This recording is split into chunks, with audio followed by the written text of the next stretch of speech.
Welcome back. This is the next episode in the Askari mini-series. If you have not watched the previous episode or episodes, please go back to last week. You'll find them all there. Or if you look down in the description box below, you will see the links to the KwaZulu-Natal site where all these and other recordings can be found. Once again, we thank Reinhard and also the KwaZulu-Natal government for allowing us to air this material.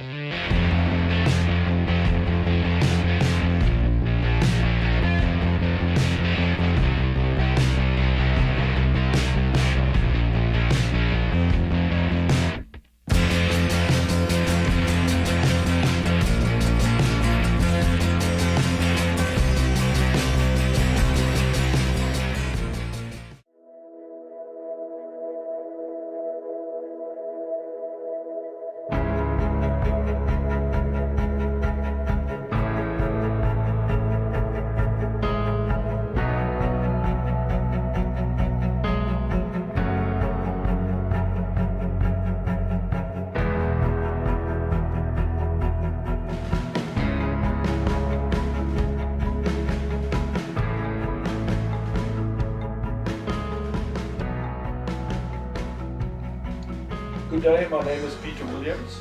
We're back to resume the Askari program, and it's the 26th of March 2023, and we're at Orange Tree Game Lodge.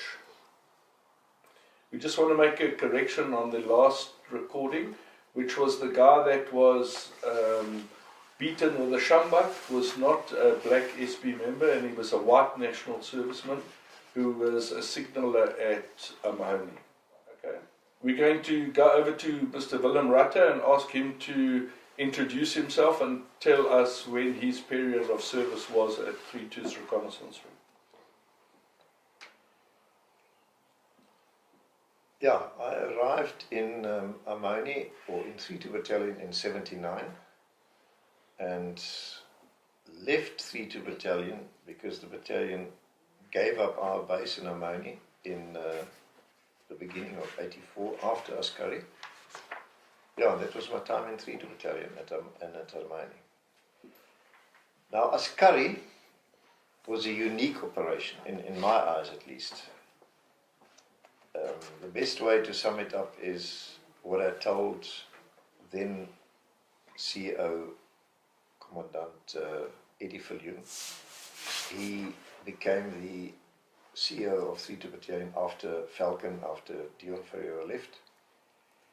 And sometime in the latter half of 83, I ended up in Runtu, and he showed me the plan, the ops plan for Ops Askari. And what I remember is that the plan consisted of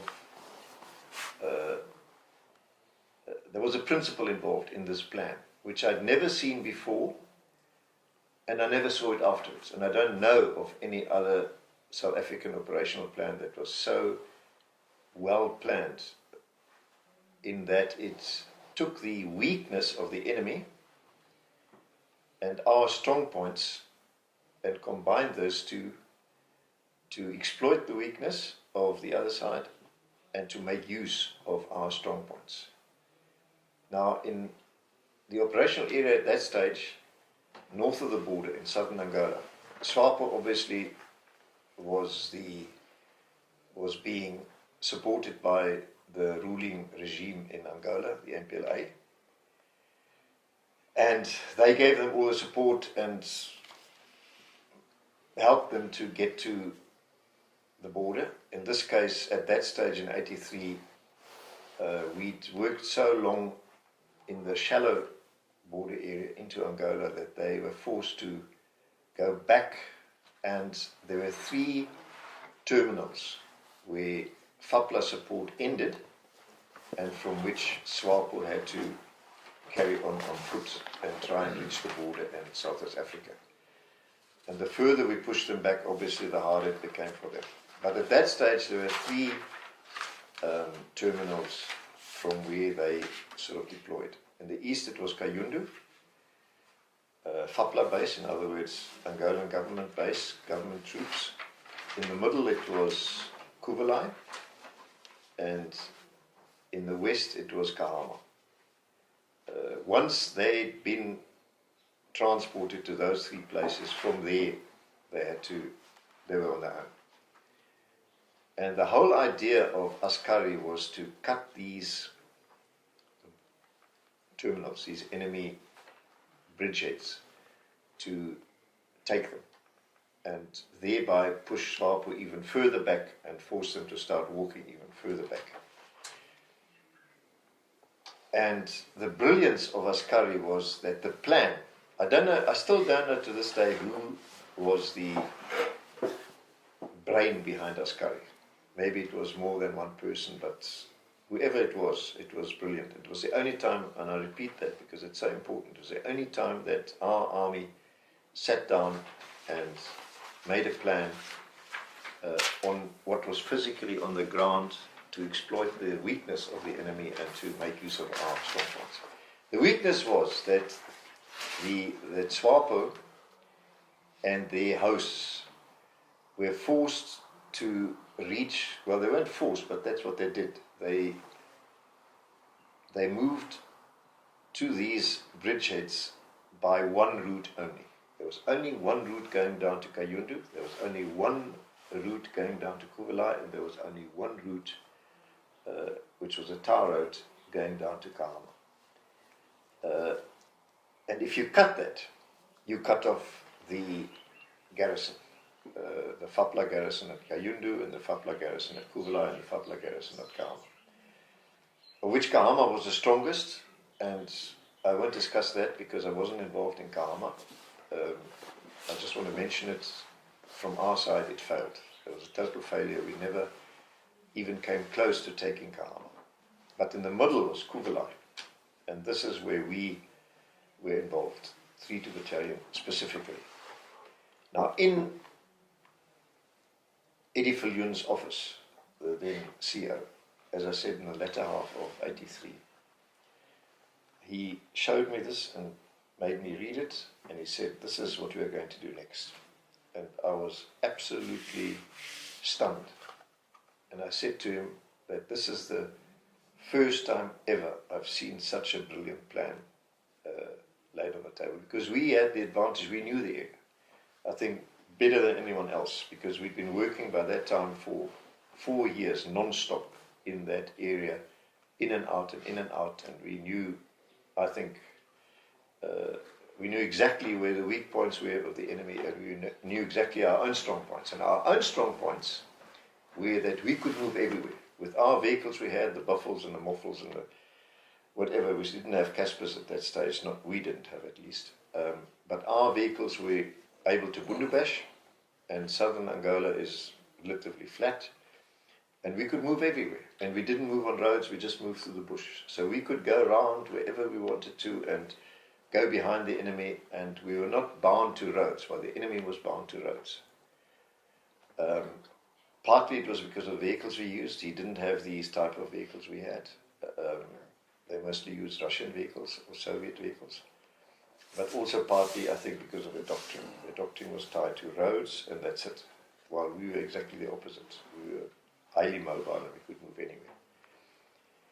And the other part of this plan, which so impressed me, was that instead of attacking from the front, where the enemy expects you, and where he's dug in and where he's got all his defences concentrated, the plan said, don't go from the front, don't attack them from the front, because our problem, our weak point, as opposed to the enemy, our weak point was that we were very sensitive to losses, because we had a lot of national servicemen, and overall, our whole sort of mentality, if a guy dies on the border, the whole nation goes into mourning.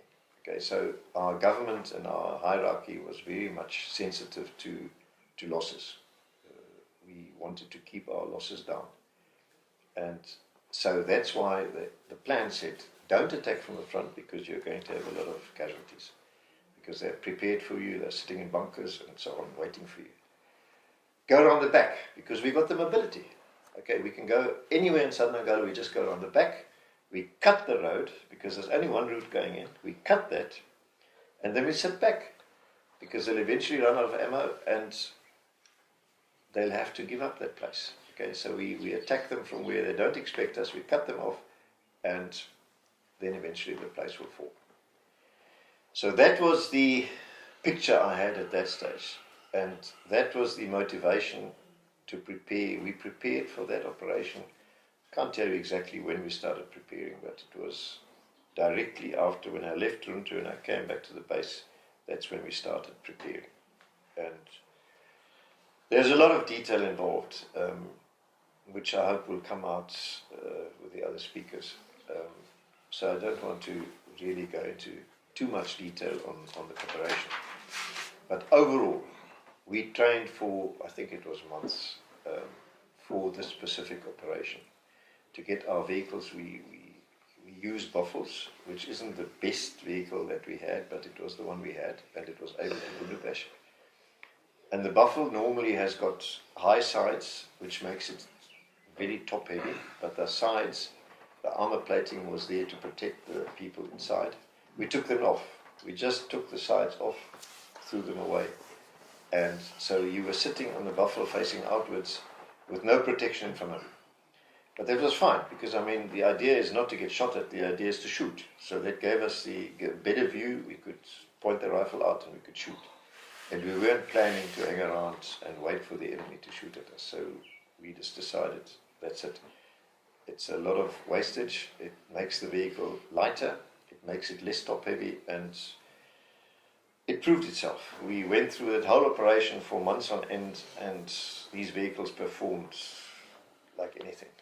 And that was the one part of it. Then we took one Buffel, and we took out seats as well. Took the sides off, plus the seats, I think it was the front seats that we took off.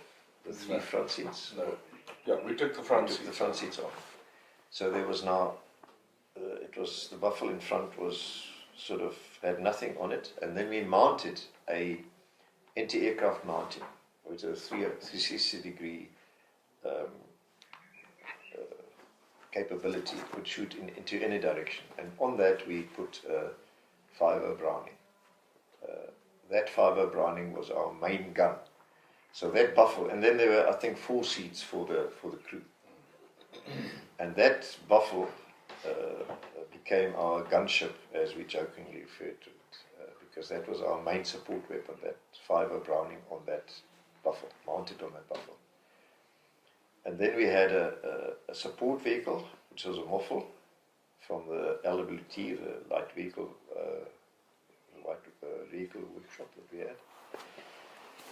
And the guy in charge was a guy called Dallas Oscar Delport. He was a big guy, but a fantastic mechanic. And he also a very keen guy. He actually wanted nothing more than to go to the bush and to fight. But he was our biggest asset as far as the vehicle's concerned. He did all the preparation on the vehicles, and preparation to get the spare parts and his tools, etc. So the Moffel, which is a Buffel without the personnel carrying capability. It's just the cab, mine protected, and then at the back a loading space. And he loaded everything on that we could possibly need. And in all those months, we stayed away for months from Askari. We never needed to have any spare part or any help flown in. Everything that broke, if it did break, not much broke on that op, but when something did go wrong, Dallas had everything in hand. He had the spare parts, he just fixed it there in the field. And just a small point, in case someone forgets, every Buffel had that was normal procedure, was you had your spare wheel next to the cab. One spare wheel, that was standard practice. We put on another spare wheel, so each Buffel had 2 spare wheels, the one on top of the other tied on. just to give us an extra capability to replace whatever we then had a problem. And then we prepared. We prepared ambush drills, anti-ambush drills, everything. Everyone was incredibly busy, and we had an aim and a goal, which we thought was very, very worthwhile, because this operation was the one that was the highlight. This was now, in one stroke, we could now eliminate the strong points of the enemy, because Fapla was basically untouchable for us before. We saw Fapla, the host country, supplying SWAPO and helping SWAPO, and SWAPO basically sitting there under their wing in these places, Kublai, Kayundu and Kahama. And now we had the opportunity to take them out, to take out the host who was providing cover for them, and doing it in such a way that we could physically go around, cut them off, and thereby taking these places with minimum casualties. Yeah, and that was basically the period before the start of the operation. And when we went in, the day that we were given the go-ahead and said, right, we're starting now, our total convoy was 6 vehicles, the gunship Buffel, the Tiffy's Moffel right at the back, and then 4 normal Buffels, as I said, with the sides taking off, and with a fiver, with a normal Browning, the 7.62 Browning mounted in front, which is not as powerful as the fiver, obviously, but it gave each vehicle the capability to shoot while driving with these Brownings, because the Browning is a very, in my eyes at least, is a very powerful weapon as a machine gun, as a mounted machine. It's heavy, but it was mounted on the vehicle, so it's no problem. And when we moved out of Harmony, we obviously had to drive to the border and drive along the border for a while, and then take the road to Yondi. Yondi was our first sort of place where we were supposed to stop and go on from there. Yondi was basically in our sort of, already in our sphere of influence. And from Yondi we were supposed to go up north and then go past Kublai and then cut across and get to the road that supplied Kublai and then cut it off. That was our task. Our task as a battalion, and we as the reconnaissance wing were going to be the vanguard, basically. We went ahead in front of everyone else, and the companies came about a day after us. They were behind us. And on the way in, along the border, we had prepared an automatic ambush, which is also a hell of a lot of work, and they performed brilliantly, these guys that did it. I think it was Art and Alti still, and whoever was involved, but they set up trip flares along the trip wire along the road that we knew we were going to pass, and the trip wire set off machine guns firing, set up in such a way that they're firing over the head so that nobody would get hurt, but it was close. They were set up so that it was firing just above any, even if they were standing up, just above their heads. And then we had lots of explosions going off at different intervals. We had igniter cord, which you get different kinds of igniter cord, fast ones, medium ones, slow ones. So it was very, very realistic, like a contact. Explosion here, and then machine gun fire, the front machine gun firing first, and then there's an igniter cord going, and then it breaks the wire that holds back the trigger, and then the second one starts firing. It was all planned with no crew behind any gun, so that we could realistically fire back as much as we wanted. There was no one in front of us, just these automatic machine guns and explosions and everything going off. So everyone was totally convinced that this was real, and the only one who knew about it was myself and obviously the guys who set it up, but they were sworn to secrecy. So we wanted to test everyone's reaction and make sure everyone, that you could physically see how they would react if we did run into an ambush. And it worked off quite well. And with that, I'm going to sort of close off my part at this stage to explain the background, because it's gave us a lot of things to laugh about. Because when obviously my vehicle was the first one to set off the tripwire, we were driving in front, and we just stopped. As soon as the machine guns opened up and everything else opened up, we came to a dead stop, and I thought, "No, what's happening here?" And I looked over, and the driver was just the driver had just cowered down in his seat with his hands over his head, and I had to sort of get him going again to drive out of the killing ground. Kevin Sider, who was a vehicle commander, okay, everyone did what he was supposed to do. In other words, drive through the ambush. If you're in the ambush... Can I just interrupt you? 1 minute, okay? And what Willem actually meant by everyone did what they were supposed to do, the first thing we did, we all shat ourselves. Because we didn't expect a big enemy ambush so close to our own home ground. Sorry, Willem. And the drill is to drive, if you are in the killing ground, you've got to drive through. But if you're not in the killing ground, you visgraag, you spread out, you drive off to the right or to the left, and one goes to the right, the other one goes to the left, and then you stop, and you debus, and you wait for further orders. Which everyone did. And Kevin, and every vehicle commander, the Browning was on the right, the driver obviously in front, and then where the cab is, where the personnel, each buffle had 10 or has 10 seats, so 10 troops at the back. And in front is the Browning on the right, worked by the Browning gunner, and on the left is the vehicle commander. He sits behind the driver. And the vehicle commander had a radio, which is mounted, a small means. So he had comms with everyone else, and the handset was normally clipped into his webbing, close to his ear, and then the cable onto the radio. And the radio, as I said, was mounted.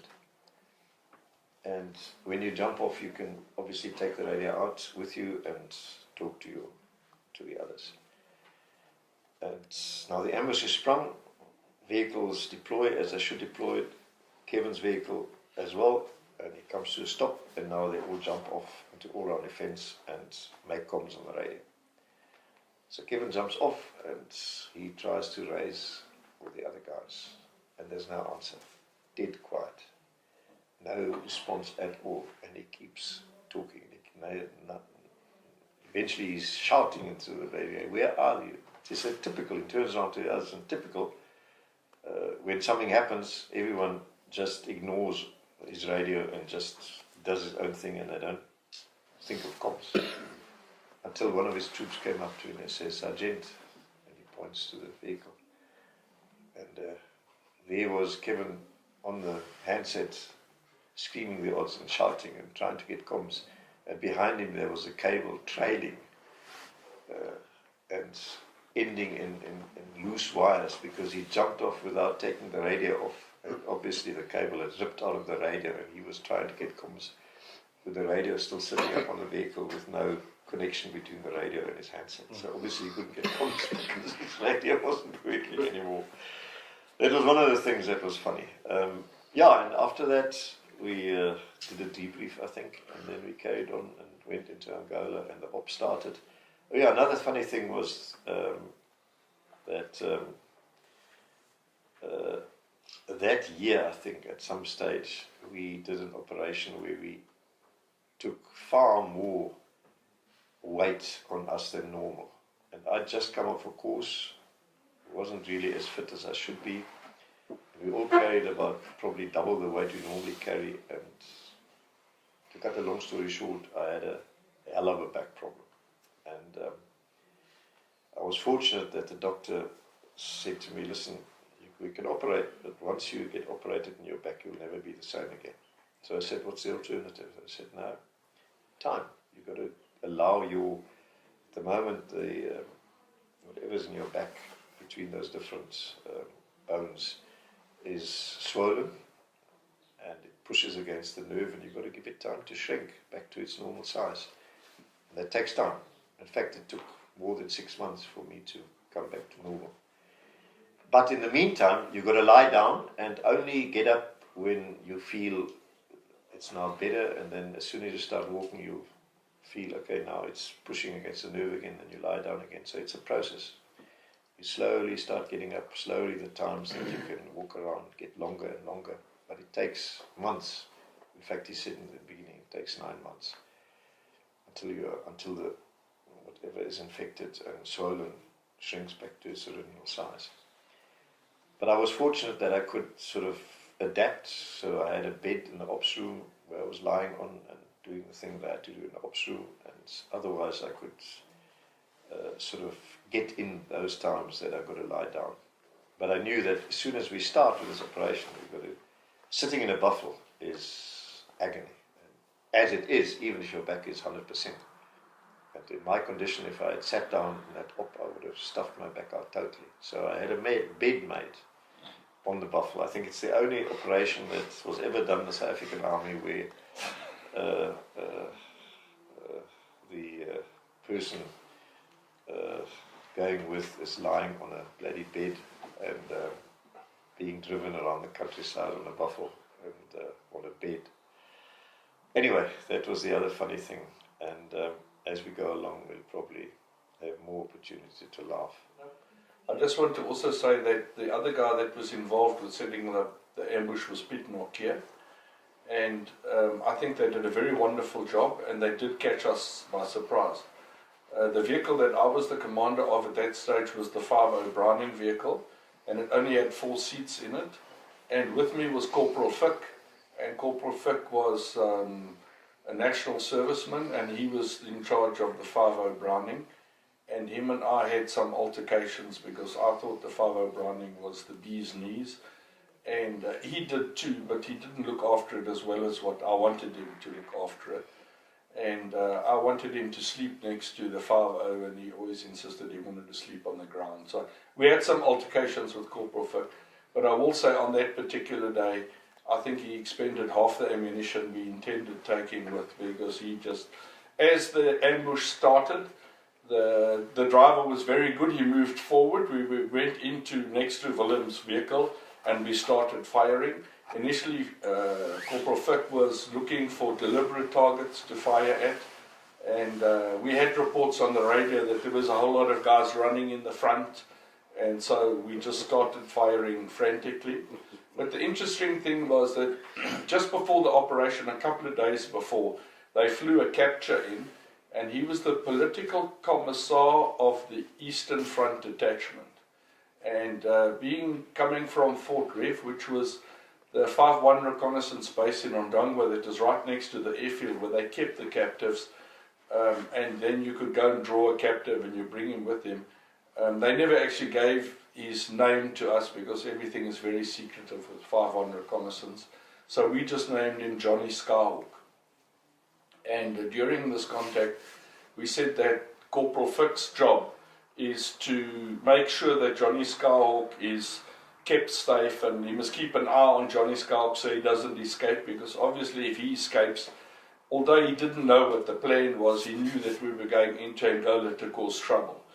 And so he was handcuffed to the seat, and he was given an AK as well. And we took him to the shooting range at Amahone, and he shot his AK. But unbeknownst to him, we subsequently changed the firing pin, and his firing pin was shortened so that he couldn't really, it wasn't functional. But we were worried that during the contact he could pick someone else's AK up and then turn it against us. So Corporal Fick had the honour of just checking up on Johnny Skyhawk, and obviously the 5.0 Browning was his main task, which we did well in the ambush. The only problem after the ambush, okay, let's talk about Kevin Sado. There was also mortars within our group, and the 60mm mortars came in and they were shooting fire, and before one of his troops told him that his handset wasn't attached to the radio. Because what we do, if you can't hear someone on the radio, you assume that they can hear you, so you carry on reporting anyway in case the message is going through, and you just can't hear them.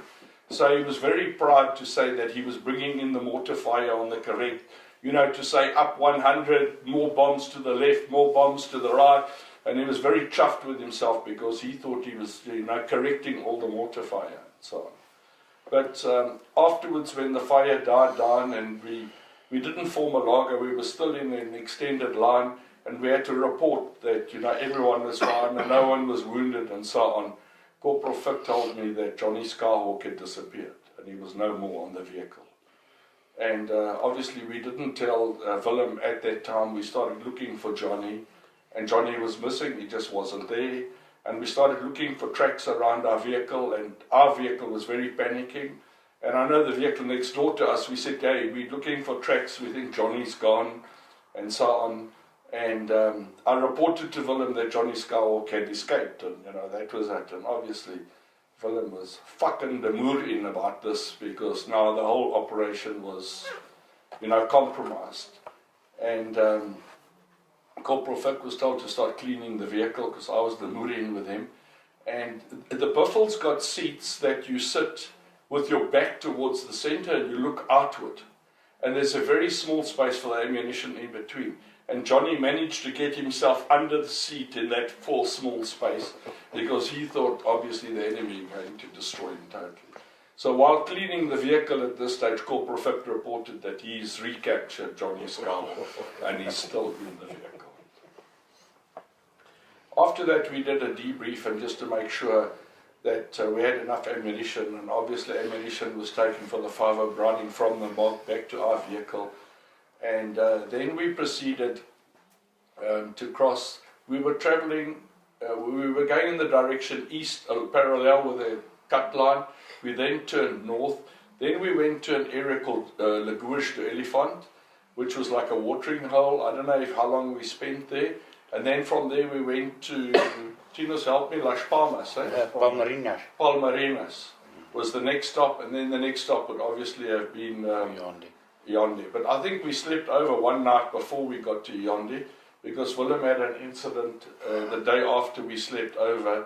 He wanted to go out and do a buck and druk, which is, when you go and bend down and have a number 2.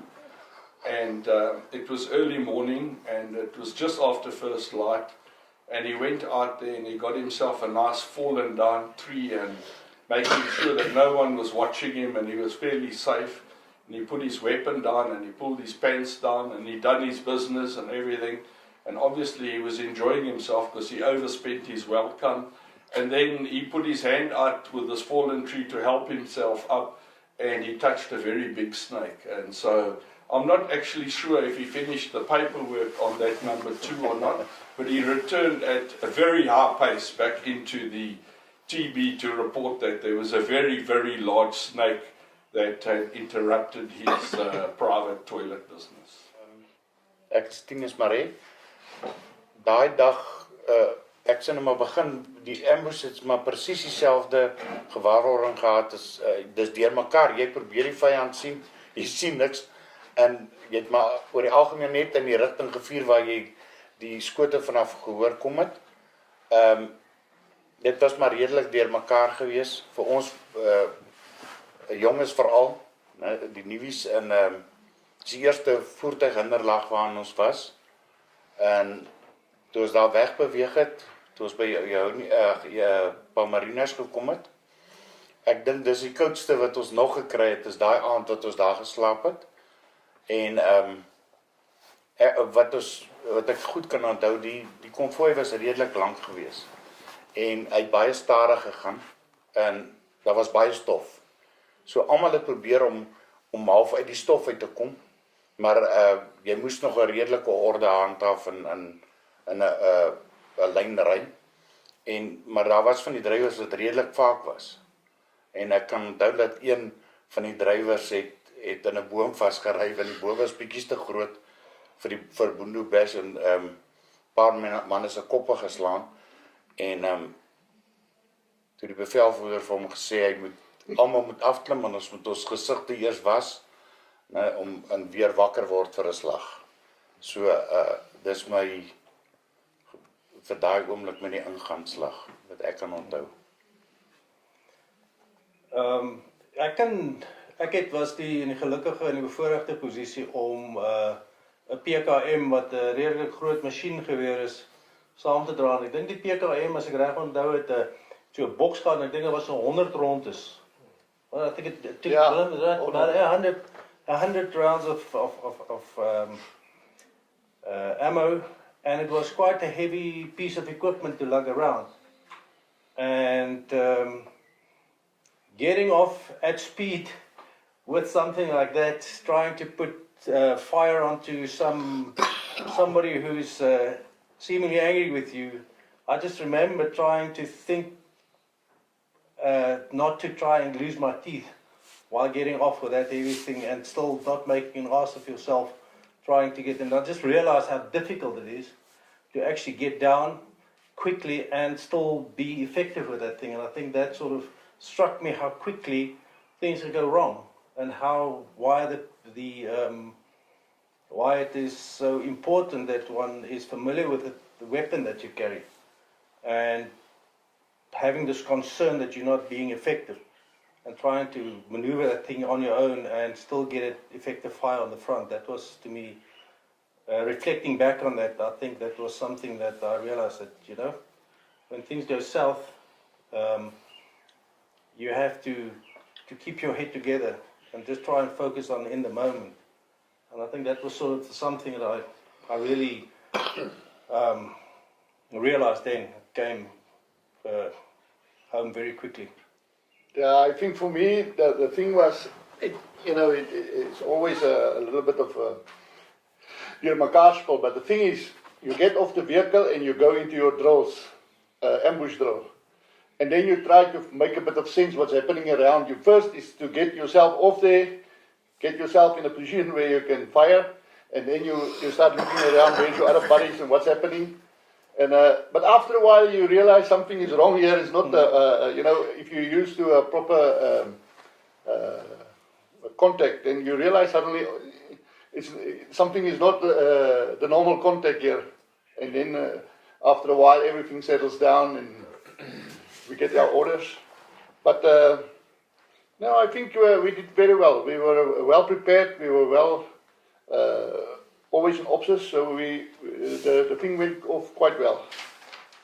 I just think that I just want to add on to what Henk said, was that I don't often give credit where credit is due, but I think that it was an excellent plan of Willem Rutte to plan this automatic ambush, because I think we'd been working for weeks of planning and preparing and everything, and when we got on those vehicles that morning, I think we'd been driving for about 2 hours or even longer, and we just got into the position where you felt, okay, we're on our way now, we're going to spend 3 days on the road before we get to the target.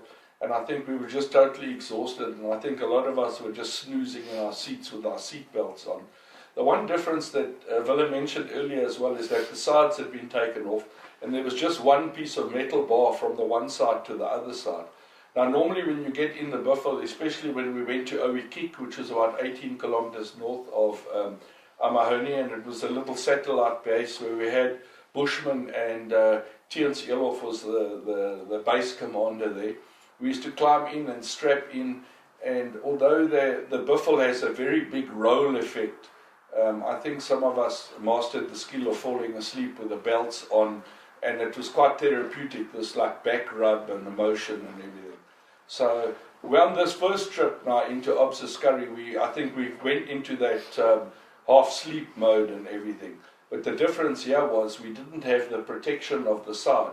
So every now and again a hell of a big branch would come across and unceremoniously wake you up, and sometimes you'd have to be picking some thorns out your arm and so on. So it was like a new experience for us along the way. But let's go over to Askari. He was one of the vehicle commanders, what his experience was on the ambush. Ja, my ondervinding was 'n bietjie anders. Ek was een van die gelukkige ouens wat deel was van die om die ambush op te sit.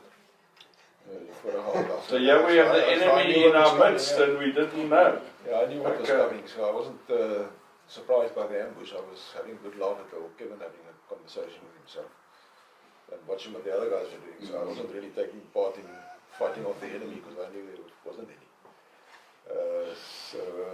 But I thought the overall reaction by the other guys, all the other leaders, was fairly good, considering it was a complete surprise. But I didn't take part in anything other than watching the other guys reacting.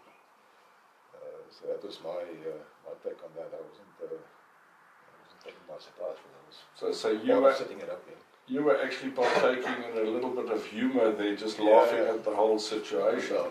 Can you just tell us shortly then, because I didn't know that you were involved, how did it come about and when did you guys prepare the ambush and who else was involved in preparing the automatic ambush? I know Willem told me to go and do it, but I don't remember exactly who went with. Okay. And we had cut pieces of rubber tubing to tie down the triggers on the machine guns. Yes. We had a few demolition charges and detonating cord breaking the cocking handle. Cocking handle, The rope tied around tied a rope around that. And then as soon as the charge goes and cuts that, and the gun fires by itself, and we had sandbags and obviously tied it to trees and sandbags at an angle so it wouldn't drop below a certain level to the guys. I remember one gun didn't actually function, it didn't work proper. But we went out the previous day to do it, and all on the quiet and back again the next morning we drove through it, and most of the stuff worked, but not all. So fairly effective, got the message across. I don't think it was fairly effective. I think it was bloody effective. It woke us all up. Where was the ambush from? Where did it happen? It was on the cut line, turned east already. On the that cut line? stage, on the cut line, yeah. So it was, I don't know how far from where it was still short of the border, so we had turned to the east. And it was on that stretch of road before we had turned north into Angola. It was still in Namibia, South Exactly, Africa, on that stretch of sandy road. Firing from the south to the north over the vehicles.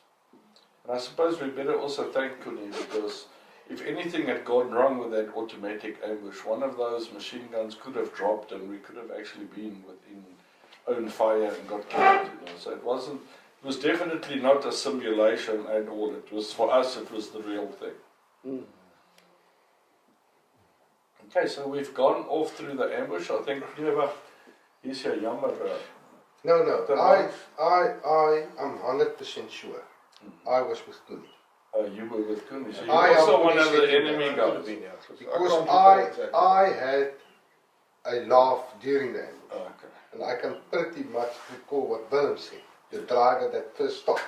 That I can remember. Okay. And there was one guy, some other way, I don't know why, because the size was down, but he got stuck on the buffalo while going down. And this guy, I don't know if it was the back or something, but he got stuck, his feet hanging in the air, and his gun fell to the ground before he got to the ground. And this guy was screaming for his fucking gun and his life. I can remember that. So was he And hanging I had off the the side of the buffalo? Yes, he was hanging somewhere on that buffalo. Because I can recall the ambush, in the ambush that you're talking about, I had a laugh. Okay. Yeah. So I was with Kuni for some other reason when that ambush was set up, yeah. So the certain things did go very well, and there was one or two things that didn't go so well. The one for the one guy, and yeah, and the driver definitely, the leading driver definitely stopped, never. He definitely first stopped, yeah. So, but it was very effective. I know it was a very effective ambush. But I was with Kuni setting it up. There was just one other thing I wanted to add that maybe not be suitable for the video. But soon after we got together and we did the debrief and then we rode off, we asked for a smoke break from my vehicle because there was a little odd odor of feces in my vehicle. And we had to get Johnny Scowl to the back of the vehicle and he used some water just to clean up because he wasn't suitable to be driving with him at that stage. So he did have a premature detonation on his backside.